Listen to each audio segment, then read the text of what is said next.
How can a Super Bowl MVP, a Pro Bowler, and one of the winningest quarterbacks in football still be called overrated? Well, that's the paradox of Jalen Hurts. In just 3 seasons, he's led the Eagles to 2 Super Bowl appearances, won a Lombardi, and put together a 37-10 record as a starter. Yet, no matter how much he wins, or how often he proves himself on the biggest stage, critics still keep moving the goalposts. And now this is how one of the most successful and dominant quarterbacks of our era has now become the most doubted quarterbacks in the NFL. Okay, so by now we're pretty all familiar with the Jalen Hurts story. It's a story that's featured ups and downs like no others. As a college quarterback delivering a historic freshman season for the prestigious Alabama Crimson Tide program, it's fair to say that the kid had the world at his feet. 2 for 8 on 3rd down, needs 13. Hurts shows the arm, throws it into the end zone. Hurts, touchdown.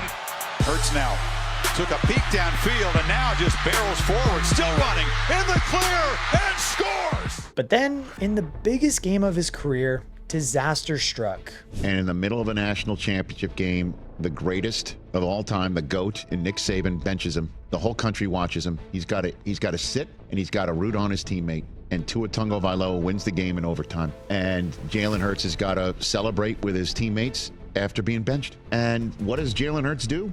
He stays. He stays as the backup. And the SEC championship game rolls around the next year, and guess who gets hurt? Tua. Guess who's got to go in and win the game? Hurts. Guess what Hurts does? Goes in and wins the game. That first taste of adversity for Jalen Hurts was as tough and as publicly humiliating as you could ever imagine. And for him to respond in the way that he did was our first look at the impressive leader that we see today. Having played his part in Alabama, a transfer for his senior season was in order. So he headed to Oklahoma with the aim of getting his NFL aspirations back on track, and of course, he did exactly that. Throws off his back foot again. CeeDee Lamb. Touchdown OU. In motion is Lamb. They toss it to him. It's the reverse. Besquin throws, and it's Hurts for the touchdown. Oh, what a nice throw. CeeDee Lamb. 3,851 yards and 32 touchdowns through the air to go along with 1,298 yards and 20 touchdowns on the ground is one hell of a way to put your name back on the map, resulting in a second place finish in Heisman voting for the once counted out quarterback. You would have thought that a 38-4 win-loss record to go along with nearly 10,000 yards of passing, 80 touchdowns, and over 3,000 yards rushing would have been enough to have NFL teams fighting for the Oklahoma quarterback. Except that didn't happen at all. Instead, Hurts was the 5th quarterback taken in the 2020 NFL Draft, having to wait all the way until pick 53 in the 2nd round to hear his name called. To say that this was a surprising selection would be an understatement. The Eagles had just signed Carson Wentz to a big money deal just 1 year earlier, and he was fresh off of a very good 4,000-yard, 27-touchdown season, but it's always good to have a backup plan for the most important position in professional sports, but to use your 2nd-round pick on one, now that was controversial.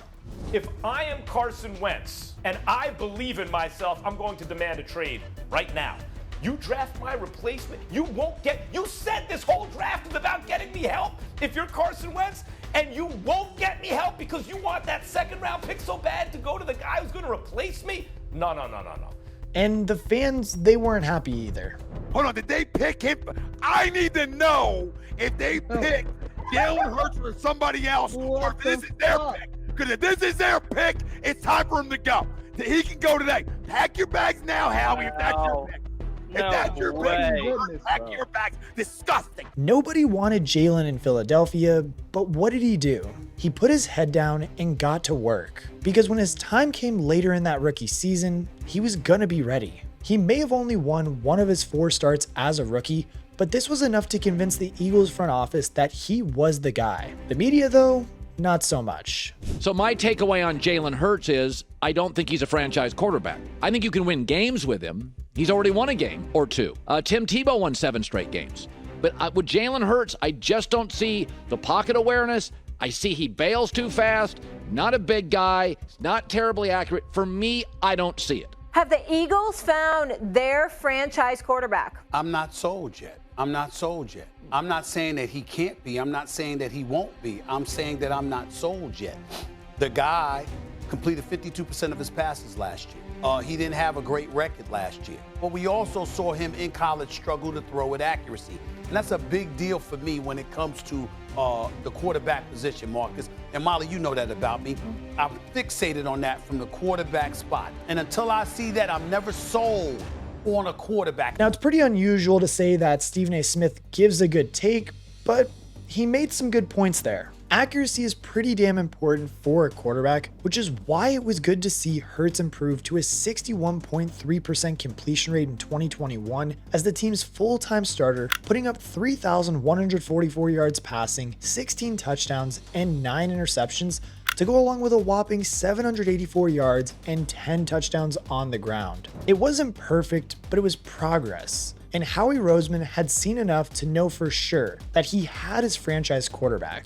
So what did he do? He went out and got the guy a true alpha #1 wide receiver, and in doing so, a monster was born. Again, not his natural position in the pros. Hurts lets it go, complete A.J. Brown. He's in. Hurts to throw. Near side, lets it rip. Brown!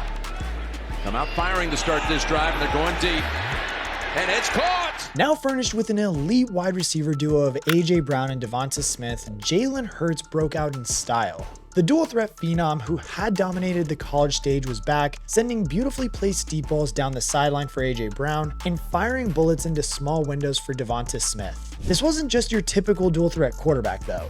Jalen Hurts could attack all pockets of the field with his arm, and when he decided to run, you knew the defense was in trouble. That combination of size, speed, and fluid movement is rare, and when you combine that with his football IQ and passing ability, it's just not a fair fight. So he's a student of the game. You know, as another example, you think, I mean, he squats 600 pounds, he can, run over guys, he can throw it a mile, but his appreciation of the cerebral part of the game is what's impressive to me, and how he's taken his game to the next level. And I think the sky's the limit for this. In the span of 3 years, Hurts had gone from everyone's least favorite draft pick to his second team All-Pro and second in MVP voting. More importantly though, his Philadelphia Eagles were standing clear as the top team in the NFC, and in just his second year as the starting quarterback, Jalen Hurts was going to the Super Bowl. Even though his team lost, he still proved that he was the ultimate gamer, delivering a Super Bowl performance for the ages. Hurts to throw it again. Pressure coming, stands in, fires, and it's caught.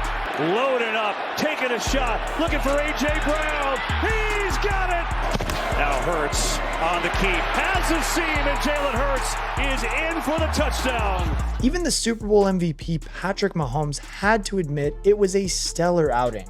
Yeah, I mean, if there was any doubters left, there shouldn't be now. I mean, the way he stepped up on this stage and ran through the ball, whatever it took for his team to win, I mean, that was a special performance that I don't want it to get lost in the loss that they had. I mean, even whenever we got all the momentum in that game and we went up 8 points in the fourth quarter, for him to respond and move his team right down the football field and run it in himself for the 2-point conversion, it was a special performance by him, man. And I mean, you make sure you appreciate that when you look back on this game. And yes, sure, it was a disappointing end to the season, but this new look Philadelphia Eagles offense and just overall team was looking like it was going to be a problem for the NFL for years to come. The Eagles had struck gold in the second round of the 2020 NFL Draft, and they made sure to lock in that advantage with a shiny new contract worth $255 million. So surely now Jalen Hurts was viewed as a no-brainer elite quarterback. Both of the Eagles coordinators, they both got hired as head coaches this week. Defensive coordinator Jonathan Gannon, he is now head coach of the Arizona Cardinals.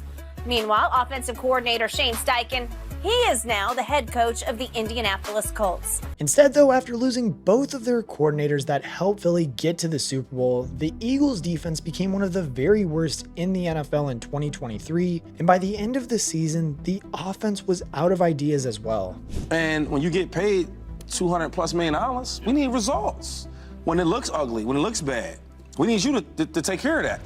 When the defense is from the Bucs is doing 0 pressures, I need you, the $200 million quarterback. Yo, ho, let's check. Let's bring that tight end in. Put him back in. Let's max protects this. And let's give single routes, one-on-ones. I needed to see that. Talk about and it's like, as much as I am a Jalen Hurts fan, I gotta be honest and and speak what I see. Having lost 6 of their last 7 games, including a 32-9 defeat to Tampa Bay in the wildcard round, the Eagles had reached rock bottom. Nick Sirianni was on the hot seat just 1 year after reaching a Super Bowl, and his quarterback was being written off as an overpaid one-hit wonder. And so it's not that I think Jalen is like a bad player or was the biggest problem with Philly, but I do think it is fair to question, will we look at 10 years into his career as last season as not only the best season he ever had, but an outlier, as a year that he was not able to recapture. And if you're an Eagles fan, that's scary because they paid him based on that's going to be the standard, not the Super Bowl every year, but that's going to be the standard. For Jalen, it was like his college nightmare all over again.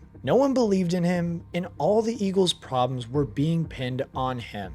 Who cares about his play in 2022 that led to him coming second in MVP voting? Who cares about his incredible performance under the bright lights of the Super Bowl? Simply put, this guy was just not good enough, and that's all anyone wanted to hear. But then in 2024, the catastrophic problems that led the Eagles' 2023 collapse were all fixed. Vic Fangio was brought in to fix the defense, and Kellen Moore arrived to do the same with the offense, and all of a sudden, the Eagles were winning again. In fact, they weren't just winning, they were dominating. 3rd and 16, Mahomes rolling out, looking, firing, intercepted, picked up by Cooper DeJean.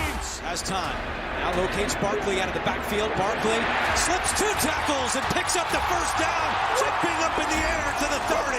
With some help from new arrival Saquon Barkley, Jalen Hurts led the Philadelphia Eagles to a 14-3 record in the 2nd seed in the NFC. Barkley erupted for over 2,000 yards on the ground at a terrifying 5.8 yards per carry, which obviously meant there was slightly less for the passing game to do. When you consider that Hurts effectively played only 14 games, leaving the Week 16 matchup against Washington early and not returning until the postseason, it's no surprise he finished with just 2,900 passing yards. Had he not gotten injured, that number would have been much closer to his usual yardage totals in the mid-3000s. Nevertheless though, Hurts still managed to post a career-high pass rating of 103.7, completing 68.7% of his passes for 2,903 yards, 18 touchdowns, and just 5 interceptions. He was clinical, devastating with his legs, and protected the ball. He was the ultimate team player, recognizing the strength in his run game and defense and leaning into them as the best avenues for success. His 2022 tape proves he can win games as a superstar himself, but in 2024, he just didn't need to. And that's the key thing you need to understand about Jalen Hurts. He's not a diva. All he cares about is winning,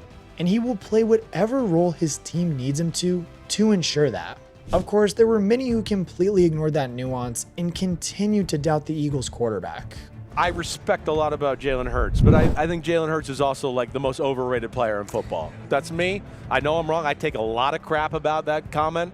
He plays quarterback for a team that's an all-star team. They have the best O-line in football. It's not even close. Just think if you put some other quarterbacks in Philly, you put Kyler Murray there, you'd go, damn, Kyler's amazing. Is he the MVP of football? This kind of criticism was present all year long, and it persisted well into the postseason.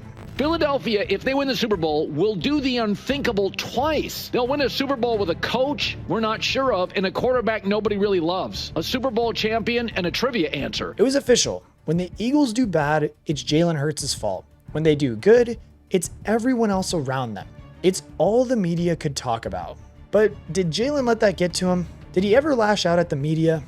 No, because there's only one thing that Jalen Hurts cares about: winning.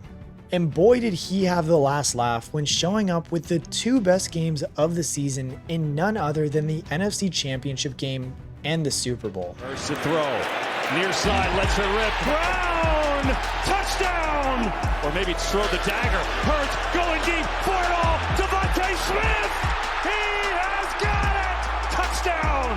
For the 2nd time, the Vince Lombardi Trophy is headed to Philadelphia. Eagles fly in Super Bowl 59. On the biggest of stages, under the most intense pressure, Jalen Hurts yet again delivered at an elite level. And now surely, a Lombardi Trophy and a Super Bowl MVP award would be enough to silence the doubters once and for all, right? Nope, not quite. And did you know, Peggy, Jalen Hurts only threw for 2,900 yards? Yeah. In the whole season. Yeah, 2,903 yards. Did you know that his former teammate at Alabama threw for 36 yards less in Tua Tagovailoa? You know the kicker in that is? What is it? Tua only played in 11 games. And now with that being said, context, nuance, and just logic are all out of the windows, guys. Tua Tagovailoa played in only 3 fewer games than Hurts did in 2024, and the 49 rushing yards collected by the Dolphins quarterback obviously barely put a dent in the 630 yards and 14 touchdowns collected by Hurts as a rusher over that 2024 season. Like, it's crazy. The better that Jalen Hurts performs, the more he's doubted by his critics. Even after delivering a remarkable Super Bowl win in which he literally broke records for rushing yards in a Super Bowl and career completion rate over multiple Super Bowl appearances, you'll still find people criticizing the Eagles quarterback. And that's the thing too, I bet these same people criticize players like Lamar Jackson and Josh Allen for not being able to get the job done on the big stage. Well, Jalen Hurts on the other hand absolutely did, and he did it in style. He constantly proves the doubters wrong, is the ultimate team player, and deserves every bit of glory he celebrated at the end of the 2024 season. I owe publicly Jalen Hurts an apology. I was probably one this year who's been the hardest on him. I'll go back a couple weeks ago when I said the passing game's not good enough right now, and I don't think it's going to get better. All he's done since then is have his 2 best games of the year on the 2 biggest stages, the NFC Championship game and the Super Bowl. When you factor in the nightmare moment in the national championship game with Alabama, the constant criticism he's faced in the NFL, the heartbreak of losing a Super Bowl, and the ability to rebound after the 2023 collapse, which all culminated in a Super Bowl MVP performance, there was surely only one way to view Jalen Hurts' career. In terms of the 22 years I've been covering the NFL and football with the NFL Network, and then obviously the 10+ year history of this program, I got to tell you, one of my favorite journeys of all time to talk about is Jalen Hurts. I mean, there's nothing like it. There's very little like it. Jalen Hurts has done everything the game has asked of him. He's bounced back from the humiliation of being benched at Alabama, proven himself in the NFL when nobody believed he could, and delivered a Super Bowl MVP performance to bring a Lombardi back to Philly. And still, the questions don't stop. That's the paradox. For some players, winning eases all doubt. For Jalen Hurts, though, it seems to create even more. But what do you think? Will history remember Hurts as an underrated, overrated, or simply one of the most resilient quarterbacks of his era?